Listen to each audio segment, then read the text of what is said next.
Le gouvernement fédéral a annoncé le lancement d'un nouveau système de sélection des candidats à l'immigration économique. Sur la plateforme Entrée Express, les invitations se concentreront sur les candidats ayant une solide maîtrise de la langue française ou de l'expérience de travail dans les domaines spécifiques. En accordant une attention particulière à l'immigration francophone, le gouvernement du Canada dit qu'il veut assurer que les communautés francophones continuent à vivre leur vie au Canada dans la langue officielle de leur choix. Pour décrypter cette actualité et cette annonce, je suis en ligne avec le vice-président de la Fédération des communautés francophones et acadiennes du Canada, Yves-Gérard Méhou-Locaux. Bonsoir. Bonsoir. La compétence linguistique en français devient un ensemble spécifique pour les programmes d'immigration économique. Que pensez-vous de cette annonce fédérale ?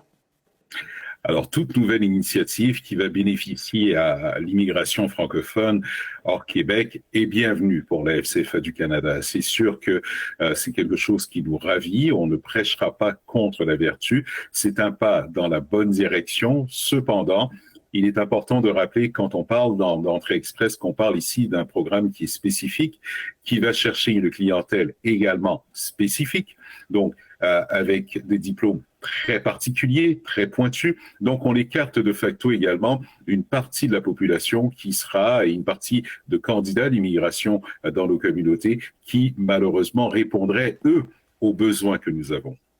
Yves-Gérard Méhou-Locaux, vous pensez donc qu'il n'y aura pas une grande incidence sur la sélection des immigrants francophones ?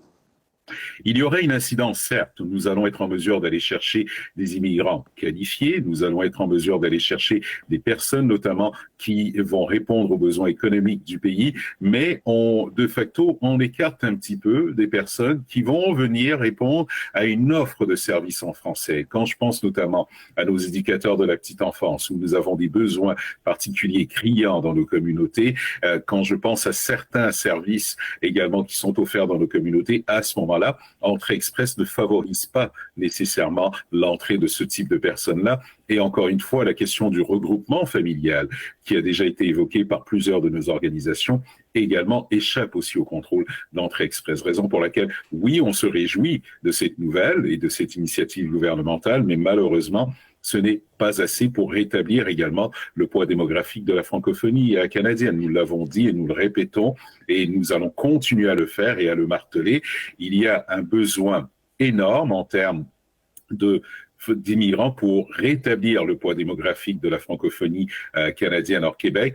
Et à ce chapitre-là, ce fameux 4,4% n'est toujours pas suffisant. Alors justement, 12%. Justement, le gouvernement fédéral n'a pas donné de cible à atteindre grâce à cette nouvelle réforme, mais vous plaidez pour l'adoption d'une cible de rattrapage en matière d'immigration francophone en 2024. Qu'est-ce que ça signifie concrètement ? Alors, ce que ça signifie, c'est qu'on souhaite en fait une cible de 12%. Dès l'an prochain, donc dès 2024, que le gouvernement s'oriente vers l'atteinte de cet objectif-là de 12%, une cible qui sera en croissance jusqu'en 2036 pour atteindre 20% à ce moment-là, histoire de nous permettre de rétablir le poids démographique des francophones, des communautés francophones hors Québec à ce qu'il était en 1971, c'est-à-dire de 6,6%. C'est ça que nous souhaitons, rétablir le poids démographique de la francophonie canadienne pour s'assurer essentiellement qu'il n'y ait pas une perte qui a une incidence manifeste sur l'offre de services, qui a une incidence également manifeste sur la santé et la vitalité de nos communautés. Il est important que le gouvernement fédéral prenne des actions concrètes en ce sens-là, avec une cible qui soit ambitieuse, pour réellement respecter sa législation, qui est celle de faire la protection, mais aussi la promotion du français hors Québec. Donc ça, c'est ce que nous demandons au gouvernement. Actuellement, Alors, on est très, très loin de cela. Justement, vous étiez devant le comité permanent des langues officielles de la Chambre des communes. Vous avez suivi d'autres organismes qui ont insisté sur la problématique de l'obtention des visas pour les étudiants francophones qui viennent d'Afrique subsaharienne. Quels sont, selon vous, les obstacles qui doivent être levés autant pour ces étudiants, autant pour ceux qui n'ont pas toutes les grandes qualifications requises dans Entrée Express et qui seraient importants pour l'immigration francophone, pour la francophonie canadienne et acadienne ici au Canada? Oui, alors il y a plusieurs obstacles systémiques qui sont à soulever. Tout d'abord, la question, bien entendu, de l'identification des bassins de recrutement. C'est une des problématiques qui est majeure. avoir des missions pour la promotion justement de l'immigration francophone hors Québec, dans les pays d'Afrique subsaharienne et du Maghreb notamment. Présentement, quand on parle de missions pour faire la promotion de l'immigration au Canada, on cible notamment la France, on cible encore une fois le Maroc, mais on ne va pas dans des pays d'Afrique subsaharienne. Si ma mémoire est bonne, il y a quelques années, on a été au Cameroun, mais il manque de ce type d'initiative-là.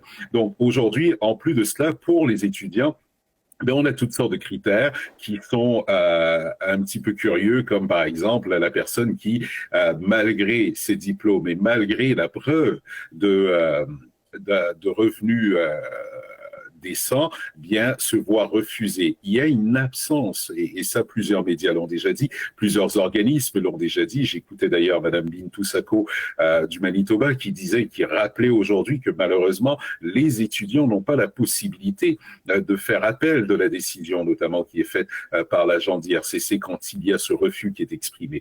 Donc autant de mesures qui sont extrêmement délicates et difficiles pour permettre et favoriser l'immigration, qui plus est lorsqu'on demande à l'étudiant s'il veut rester, quel est son projet de carrière, va-t-il rester au Canada, va-t-il rentrer? Alors, il y a toutes sortes de mesures qui sont actuellement dissuasives, en fait, pour les étudiants étrangers et particulièrement pour les étudiants d'Afrique subsaharienne que nous devons absolument corriger et le gouvernement fédéral doit agir en ce sens.